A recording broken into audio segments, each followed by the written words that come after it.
Ada tahu tak apa sebab kerajaan Malaysia mengharamkan penggunaan dan penjualan racun paraquat ni dekat Malaysia? Kalau anda nak tahu apa sebabnya, stay dalam video ini. Jom!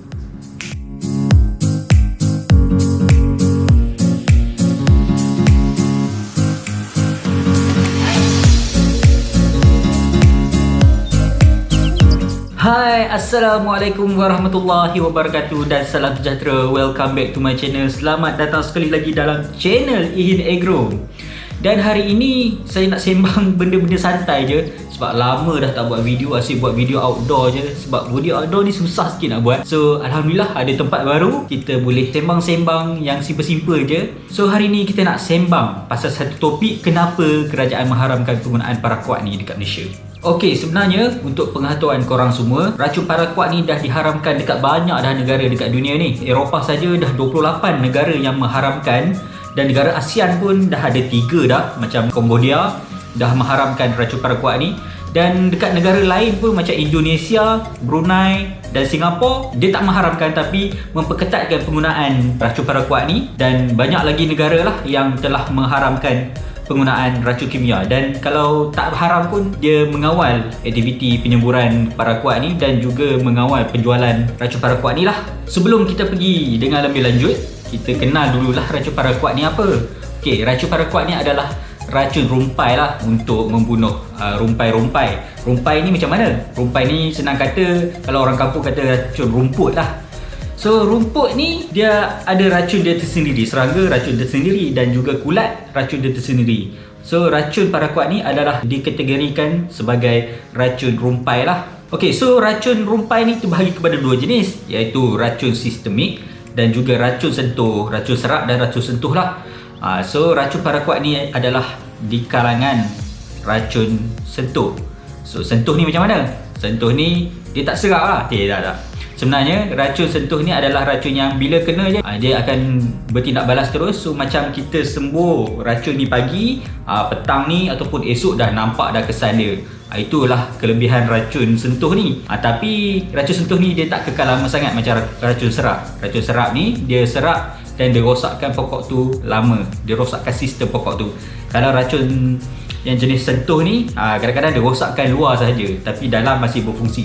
Sebab itulah kalau kita meracun dengan racun yang jenis sentuh ni, dia hanya rosak sekejap je, lepas tu 2 minggu ke 3 minggu balik dia akan hijau balik macam biasa. So racun paraquat ni bukanlah nak kata dekat Malaysia ni tak dijual langsung. Sebenarnya masih ada lagi racun paraquat yang dijual. Kalau korang cari-cari, korang tanya kat kedai, mungkin dia orang tak display lah. Memang dia orang takkan display je sebab dah diharamkan kan. Tapi kalau anda minta dekat kedai, mungkin dia orang akan buat keluar daripada store belakang lah. Kalau tak percaya, cuba tanya kedai-kedai racun. Mungkin ada, mungkin tak ada. Dan mungkin kebanyakan penjual dah tak berani dah nak jual racun paraquat ni. Dan ramai juga pembeli yang dah makin sedar tentang keburukan racun paraquat ni. Saya sendiri pun sebenarnya dah sedar lama dah, tapi bila kita buat research ni, kita makin takut lah dengan penggunaan racun paraquat ni. Memang sangat-sangat berbahaya. So racun paraquat ni telah berkuat kuasa pengharamannya pada 1 Januari 2020, iaitu pada tahun ni lah. Menteri Pertanian kita yang dahulu, Seri Ayub, dah mengharamkan dia start 1 Januari dan sampai sekarang lah. So adalah sebab dia kenapa racun paraquat ni diharamkan. Kalau dia tak berbahaya, tak mungkinlah diharamkan kan. Sebab dia sangat-sangat berkesan. Dan saya pasti ramai orang yang bengang, ramai orang nak tahu sangat kenapa dia ni diharamkan. Sedangkan dia adalah racun yang boleh kata semua orang tahu, racun yang paling efek dia paling nampak sekali lah bila kita lepas sembuh tu. So kita tak payah tunggu 2-3 hari. Kita sembuh je pagi, petang tu dah terus boleh nampak kesannya. Dah kuning-kuning dah dia punya rumput. Mesti orang ramai kecewa lah kenapa racun ni diharamkan. Okay, so dalam video kali ni saya nak kupas 10 sebab kenapa racun paraquat ni diharamkan di Malaysia. Okey, sebab yang pertama racun paraquat ni diharamkan di Malaysia adalah disebabkan dia adalah racun yang dikategorikan sebagai racun kelas 1B. Kelas 1B ni apa? Kelas 1B ni adalah kelas yang kedua berbisa daripada kategori racun lah.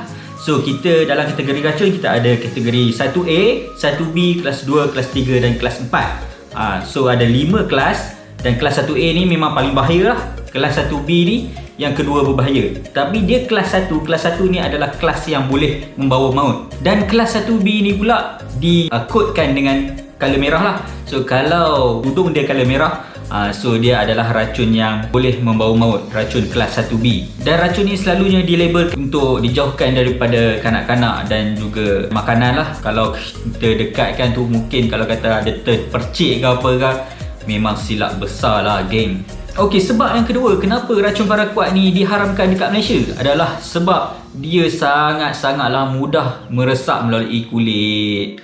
So kalau kata anda menyembuh tak pakai langsung PPE, ataupun PPE kita terlalu simple, macam pakai lengan panjang saja ke, ataupun tak pakai sarung tangan ke kan, kita anggap macam kita sembuh racun-racun yang biasa, mungkin ia akan membuatkan ia worse lah. Sebab ia adalah racun yang sangat-sangat mudah meresap melalui kulit. Apabila racun ini telah diserap, mungkin ia akan membuat iritasi yang sangat-sangat serius terhadap kulit kita. Sebab yang ketiga, bila kita pakai racun paraquat ni secara berpanjangan, ia akan membuatkan racun tu mudah menyerap ke dalam kuku kita dan membuatkan kuku kita boleh tertanggal disebabkan penyerapan racun paraquat ni secara berpanjangan. Mungkin kerja-kerja kita tak alert tentang benda ni, tiba-tiba kuku dia tertanggal. So faham-faham je lah sebab apa. Dia disebabkan racun paraquat yang berkelas 1B ni. Sebab yang keempat adalah apabila kita menyembuh racun paraquat ni secara sprayer, dia boleh menyerap masuk hidung dan boleh membuatkan hidung kita berdarah. Kadang-kadang orang yang sembuh racun ni rasa biasa je darah hidung apa semua, mungkin sebab panas.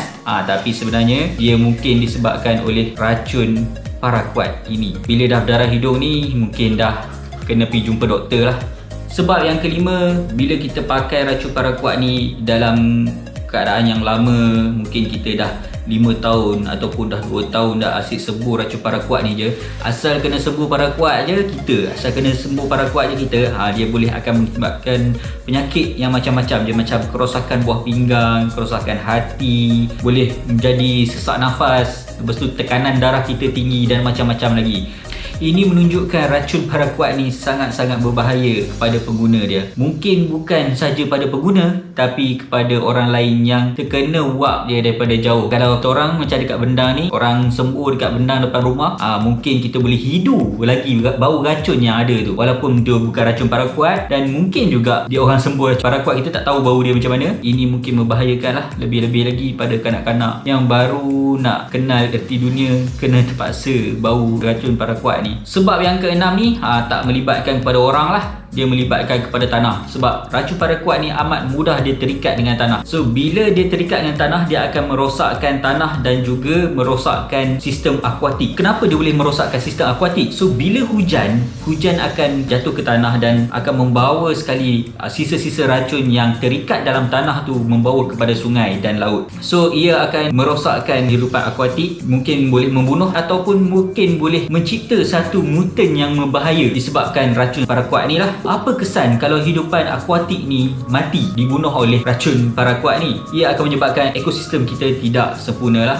Sebab yang ketujuh, antara sebab yang kuat kenapa kerajaan mengharamkan penggunaan racun kimia ni adalah angka kematian yang dihasilkan oleh kes paraquat ni adalah sangat tinggi. Dia adalah penyumbang besar kematian dekat Malaysia ni. So kita tidak heranlah disebabkan angka-angka ni yang menyebabkan racun paraquat ni diharamkan dekat Malaysia. So sebab yang ke-8 adalah racun paraquat ni kalau dah terkena bisa dia, memang tak ada antidot. Antidot ni macam mana? Kalau kita kena racun tu, mungkin racun-racun lain ada penawar dia, tetapi racun paraquat ni tak ada penawar dia. Kalau andai kata anda terminum ataupun sengaja nak minum, anda pergi hospital pun tak boleh buat apa. Konklusinya hanyalah maut. Sebab yang ke-9 kenapa racun paraquat ni diharamkan di Malaysia adalah disebabkan tak ada lagi PPE, Personal Protective Equipment, yang sesuai untuk penggunaan racun ni. Tak ada lagi dicipta PPE yang lengkap untuk menghalang kita daripada terkena iritasi ataupun terhidu ataupun terkena apa-apa sisa-sisa paraquat ni ke tubuh kita ataupun ke